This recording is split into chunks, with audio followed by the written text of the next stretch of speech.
여러분 안녕하세요. 밤새 잘 주무셨습니까? 6월 27일 목요일 아침이 밝았습니다. 오늘도 하루 한 말씀 주님께서 우리에게 허락하신 말씀 묵상하면서 주님과 동행하는 축복의 하루를 함께 시작해 볼까요? 오늘 우리에게 주신 말씀은 열왕기하 23장 1절로부터 3절 그리고 24절과 25절의 말씀을 함께 읽도록 하겠습니다.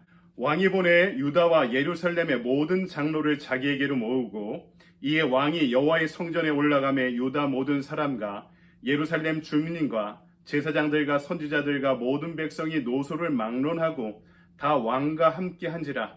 왕이 여호와의 성전 안에서 발견한 언약책의 모든 말씀을 읽어 무리의 귀에 들리고 왕이 단 위에 서서 여호와 앞에서 언약을 세우되 마음을 다하고 뜻을 다하여 여호와께 순종하고 그의 계명과 법도와 율례를 지켜 이 책에 기록된 이 언약의 말씀을 이루게 하리라 하매 백성이 다 그 언약을 따르기로 하니라.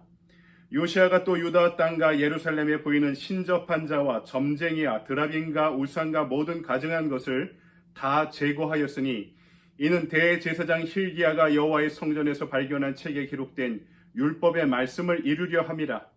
요시아와 같이 마음을 다하며 뜻을 다하며 힘을 다하여 모세의 모든 율법을 따라 여호와께로 돌이킨 왕은 요시아 전에도 없었고 후에도 그와 같은 자가 없었더라. 아멘. 주님의 말씀입니다. 주님께 감사드립니다. 이 아침에 우리에게 주신 말씀 가지고 은혜로 채워지면 우상이 물러간다 라는 제목으로 말씀을 증거하도록 하겠습니다.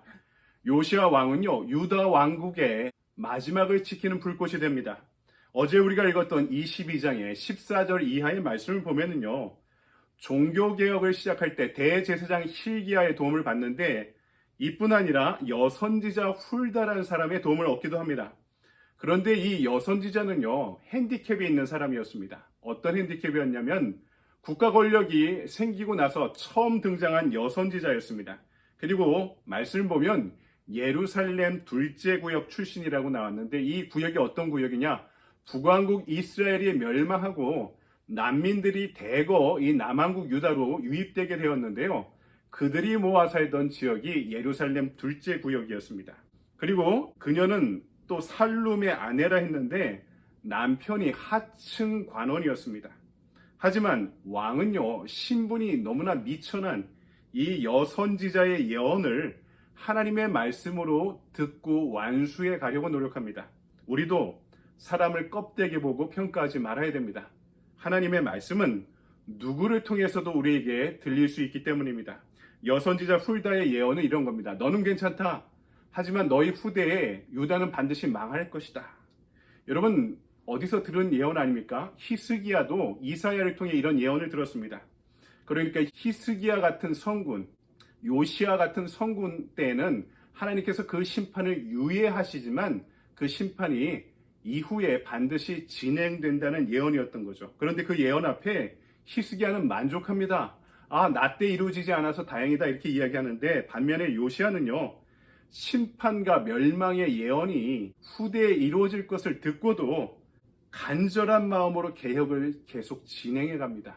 이 예언을 듣고 그 개혁을 중단한 히스기야와 달리 이 요시야는 간절한 마음으로 이 예언의 완성을 위해 노력해 갔던 것이죠. 2절 말씀, 이에 왕이 여호와의 성전에 올라가매 유다 모든 사람과 예루살렘 주민과 제사장들과 선지자들과 모든 백성이 노소를 막론하고 다 왕과 함께 한지라. 왕이 여호와의 성전 안에서 발견한 언약책의 모든 말씀을 읽어 무리의 귀에 들리고 왕이 모두와 함께, 왕도 똑같이 백성들과 함께 말씀 앞에 섰습니다. 하나님의 말씀만이 개혁의 기준이었던 거죠. 보통 결과가 결정되면 우리 마음을 돌이킵니다. 축구 경기를 하는데 7대0으로 지고 있다. 그럼 어떻게 하시겠습니까? 대부분의 사람들이 마음이 꺾여서 포기하게 되겠죠. 하지만 포기하지 않는 이에게 주시는 은혜와 축복이 있다는 것입니다. 요시야는 그런 마음으로, 그런 진심으로 개혁에 임했던 것입니다. 그 진심이 어떻게 드러나고 있습니까? 먼저는 성전을 정화하죠. 오늘 말씀 보니까 23장 전체를 읽어야 됩니다. 심각한 현상이 벌어지고 있었는데 바알과 아세라상, 1월 성신을 위한 그릇이 성전 안에 있었다고 기록하고 있습니다. 그것을 다 태우고 그 재를 북왕국에 있던 베델로 올라가서 다 베델에 뿌리게 됩니다. 왜 베델로 올라갔을까? 베델은 최초의 제단이 세워졌던 곳.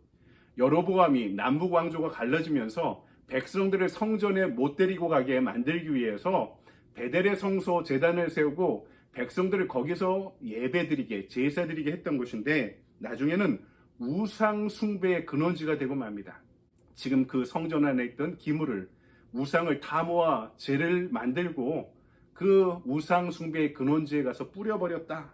그리고 지방의 상당들을 다 헐어버렸습니다. 이유를 말씀드렸죠.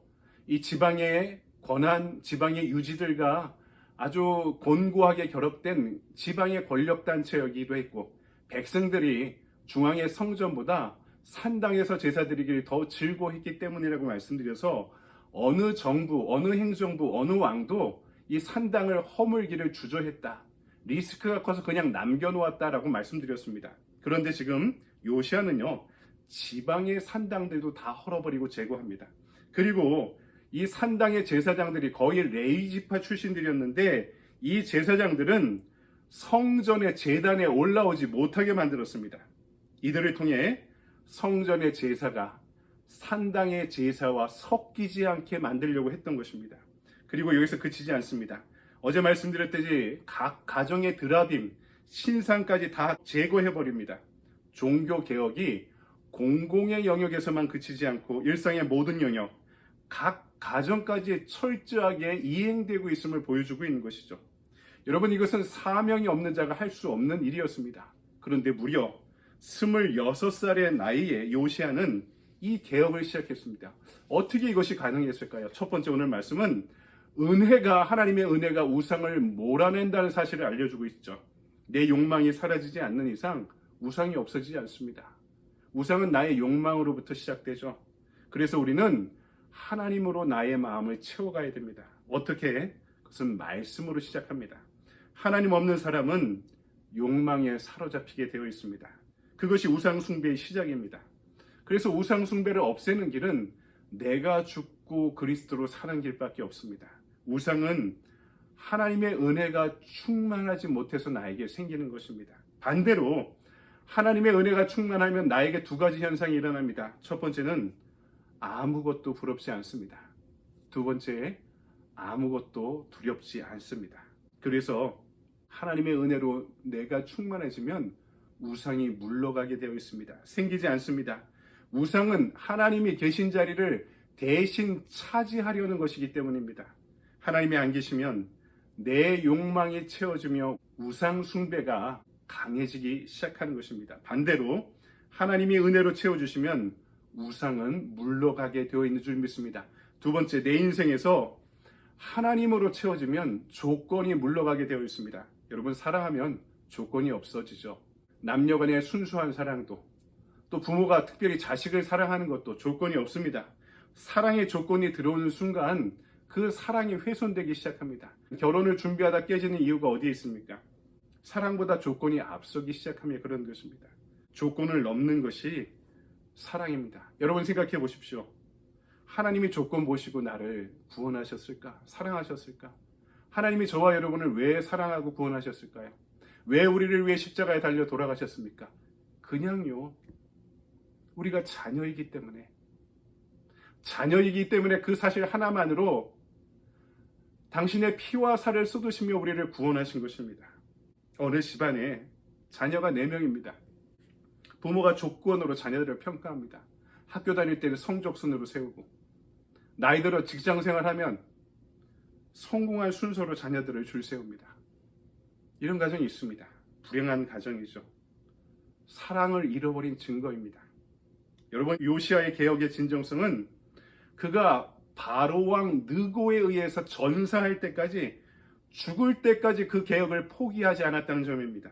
그래서 여러분, 무엇이 진짜입니까? 내가 이것을 할 때 피곤하면 가짜입니다. 시원하면 진짜입니다.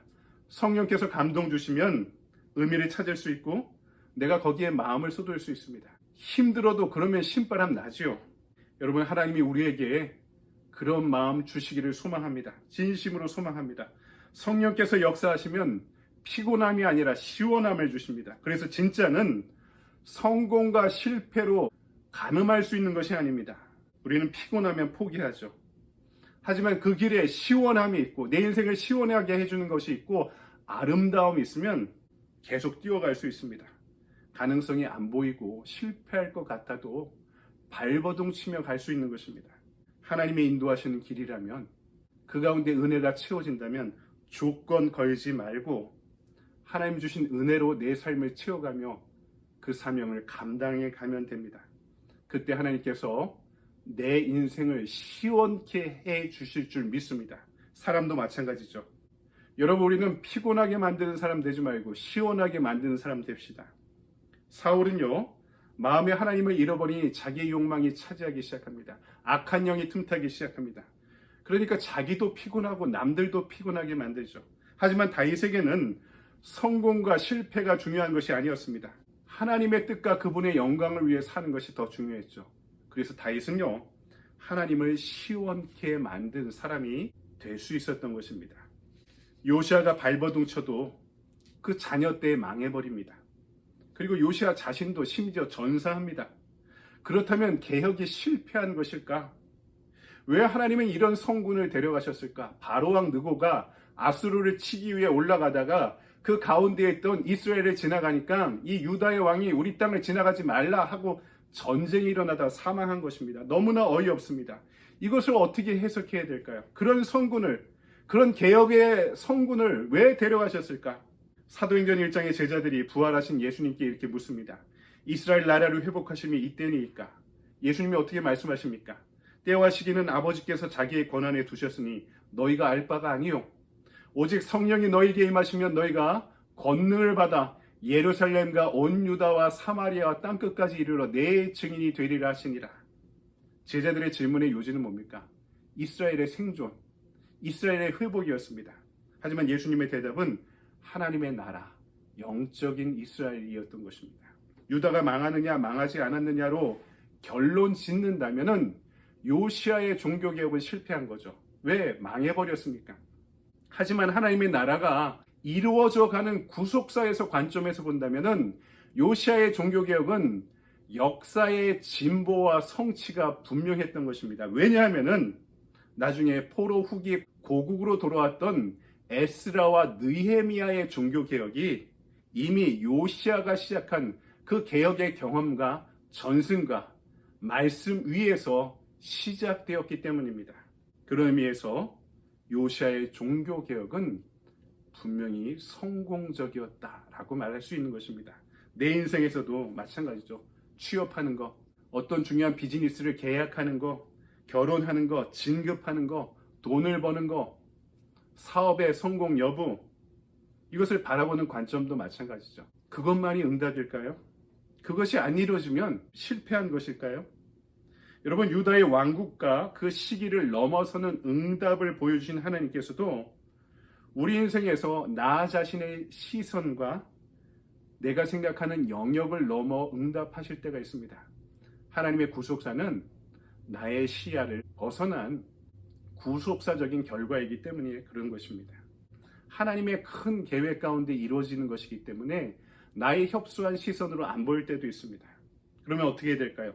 여러분, 이를 위해 은혜로 내 삶을, 내 마음을 채워가야 합니다. 그러면 내 인생의 조건도 우상도 물러갑니다. 그러면은 성공과 실패로 내 삶을, 인생을 재단하는 것이 아니라 하나님의 인도하심 가운데 더 시원한 삶을 살아갈 수 있게 될 것입니다.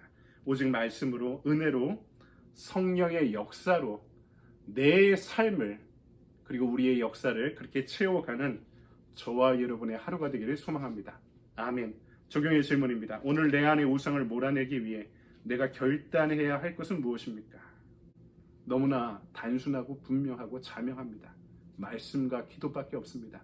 말씀을 통해 뜻을 찾고 기도하며 그 뜻을 좇을 수 있는 것이죠. 여러분은 이 말씀을 궁구하고 묵상하고 기도하고 따라가는 가운데 하나님의 은혜 가운데 여러분의 삶을 채워가는 하루 되길 바랍니다. 오늘도 좋은 하루 보내십시오. 여러분 감사합니다.